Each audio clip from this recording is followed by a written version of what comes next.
Peace is utopic, an imaginary, unattainable ideal. On behalf of the Democratic Kurdish Community Centres of New South Wales Youth Branch, known as the Sydney Kurdish Youth Association, we welcome you to this important occasion. Myself and my fellow community would also like to acknowledge the traditional owners, both past, present, and emerging, and also would like to extend my respects to all other First Nations people, both here and around the world, who seek justice.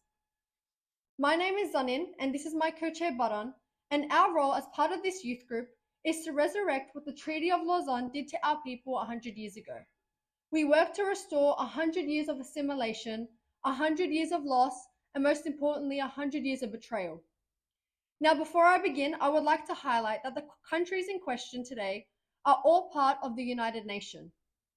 The United Kingdom, Iran, Iraq, Syria, Turkey, and most disappointingly, Australia. Why am I disappointed, you ask? Because the United Nations planned by 2023 that peace would be set in the Middle East. Houses would be built, communities would be restored, and humanity would find serenity. But it has been 10 years since, and 100 years since Kurdistan's division at their hands. Where is this change? In the words of Othman Ali, Kurds are just used as pawns. The creation of Lausanne abolished sections 62 and 65 in the Treaty of Sèvres, which called for an independent Kurdistan, where attacks from both south and northwest were called in 1923 on Suleymaniye, a treaty created without consent, knowledge, or the approval of Kurds. The UN advocates recognition of the inherent dignity of the equal and inalienable rights of all members of the human family is the foundation of freedom, justice, and peace in the world.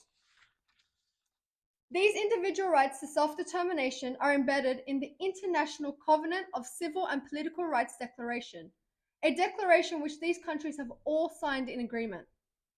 This extract is symbolic of the freedom, justice, and peace to be formed if humanity extends its rights to all individuals. It is at the hands of these countries to which my country has not found freedom, justice, or peace. A utopic statement at its finest. For this statement does absolutely no honor in expressing the realities of the human struggle. The independence of my country was denied to appease Kemalists. Kemalists who claim Kurds are racially inseparable from them. Kemalists who are Uraltic Turks, whereas Kurds are Indo-Europeans belonging to the Kurdistan Mountains. Denied the opportunity to practice centuries of cultures and traditions, ethnic cleansing has erased the very foundations of the Kurdish community. Human rights for Kurdistan is a paper tiger of international law, implicit in writing and fruitless in action. What happened to the equal and inalienable right aspects of it? The West international law has failed my people. The Treaty of Lausanne is a chemical bomb on the Kurdish foundation. Since the creation of this treaty, over 5,000 lives were lost in Halabja. Over 200,000 were lost in Anfal. Over 40,000 lives were lost in Turkey. And these numbers don't even scratch the surface of it. If recognition of dignity, equal, and inalienable rights is the foundation of our world, why is the fundamental justice not extended to the Kurdish people? I ask you as Australians to follow the declaration you signed. I ask Australia to stand with Kurds in its fight for an independent Kurdistan. Nevertheless, our struggle will continue. To conclude, I ask you this final question. How does peace sound now? An imaginary, unattainable ideal. Thank you.